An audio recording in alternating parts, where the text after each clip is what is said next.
ধর্মগুরুরা আমাদেরকে ধোঁকা দেয়, যদিও সবাই না। কীভাবে ধোঁকা দেয়? তারা কোরআনের অনেকগুলো আয়াত সহজে উচ্চারণ করতে চায় না। সেটা কি দেখেন,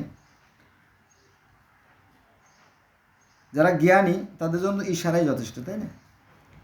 এখানে ইশারা না, এখানে খুব স্পষ্ট করে কোরআনে বলা হয়েছে যে আল্লাহ বলতেছে যে এবং দিনকে করেছি জীবিকা আহরণের জন্য। দিনকে করেছি জীবিকা আহরণের অর্থাৎ দিনকে করেছে খাদ্য অন্বেষণ করার জন্য, কাজ করার জন্য। কে বলতেছে? স্বয়ং আল্লাহ বলতেছে। তাহলে তাই যদি হয়, তাহলে আমরা কি করব? সকালে ঘুম থেকে ওঠার পরে হাত মুখ ধুয়ে উযু গোসল করে পবিত্র হয়ে আল্লাহর নাম স্মরণ করে খাওয়া দাওয়া করে কাজে বেরিয়ে যাব।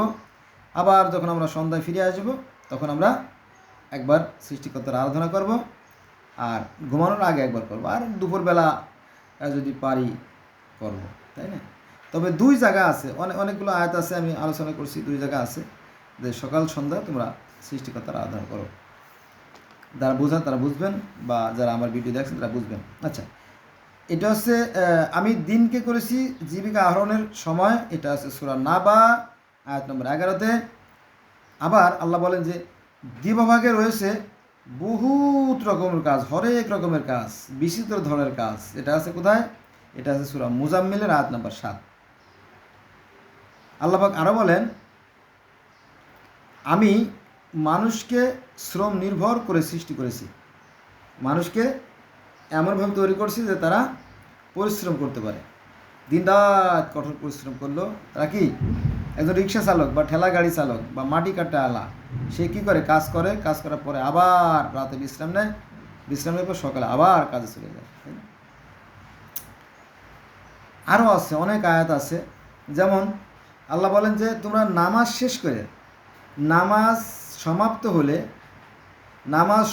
হলে তোমরা বাইরে ছড়িয়ে পড়বে। নামাজ শেষ করেই তোমরা কাজে চলে যাবা এবং আল্লাহর অনুগ্রহ স্মরণ করবে ও আল্লাহকে অধিক স্মরণ করবে, যাতে তোমরা সফলকাম হতে পারো। কিন্তু কই, আমাদের যারা ধর্মগুরু যারা, তারা কি করে? তারা কাজ করে না, তারা মোটামুটি ভালো একটা ব্যবসা নিয়ে বসছে আর কি। হ্যাঁ, এই কোরআনের আয়াতটা একজন আলেম মানে কিনা সন্দেহ। তবে কিছু কিছু আলেম আছে সামান্য, যে তারা বেতন করি নেয় না। আমাদের মহল্লা আছে একজন নুরুল মুন্সি, তিনি নামাজ পড়ান, তার বিনিময়ে কিছু নেন না। এবং ওই পাড়াতে বোধহয় মানুষের সংখ্যা প্রায় আপনার 3000 ভোটার। তার মধ্যে নাকি একজন লোকই ভালো, ওই মুন্সি নাকি ভালো, আমাদের চেয়ারম্যান সেলিম সাহেবের কথা আর কি। তো হলো বিষয়।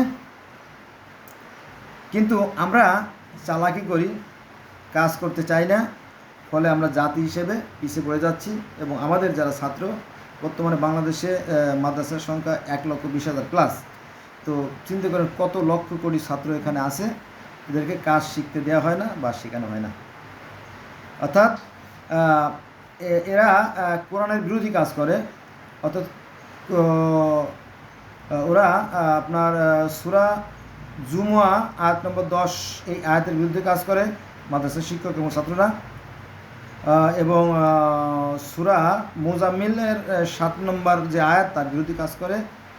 আর হচ্ছে আপনার সূরা নাবা আয়াত নম্বর 11, এর বিরুদ্ধে কাজ করে। এবং সূরা বালাদের 4 নম্বর কাজ করে। তাহলে কয়টা আয়াত হলো? অনেকগুলো আয়াত, তাই না? 1 নম্বরে সূরা জুমা 10, 2 নম্বরে সূরা মুজাম্মিলের 7, 3 নম্বরে সূরা নাবা এবং 4 নম্বরে সূরা বালাদের 4। অনেকগুলো আয়াতের বিরোধী কাজ করে। কারা? এই আলেম ওলামারা, ধর্মগুরুরা। আমার কথা শুনলে হয়তো আপনারা খেপে যাবেন, রেগে যাবেন। তো কোরআনের কথা যদি শুনলে আপনি রেগে যান, খেপে যান, তাহলে আমার তো কিছু করার নাই। যা সত্য তা আমাকে বলতে হবে, এটাই সৃষ্টিকর্তার নির্দেশ। আর সত্য কথা একটু তিতে লাগাই স্বাভাবিক।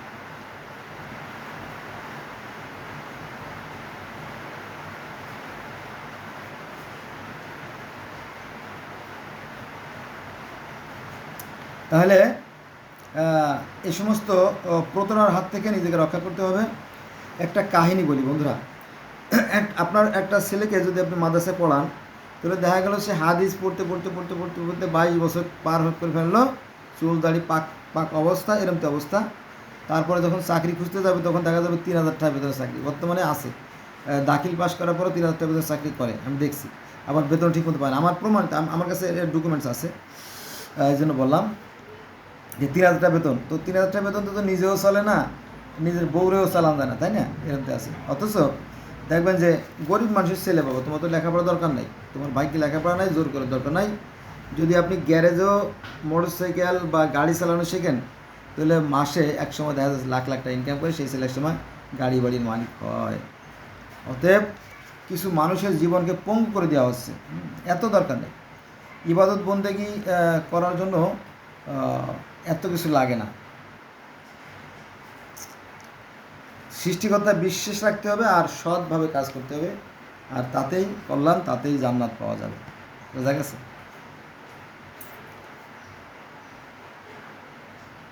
তবে আমরা মূর্খ সমাজ তো, খুবই বিপজ্জনক অবস্থায় আছি। হ্যাঁ, দেখ আল্লাহ আমাদেরকে হেদায়েত করুক। এর মধ্যে থাকলো আজকে।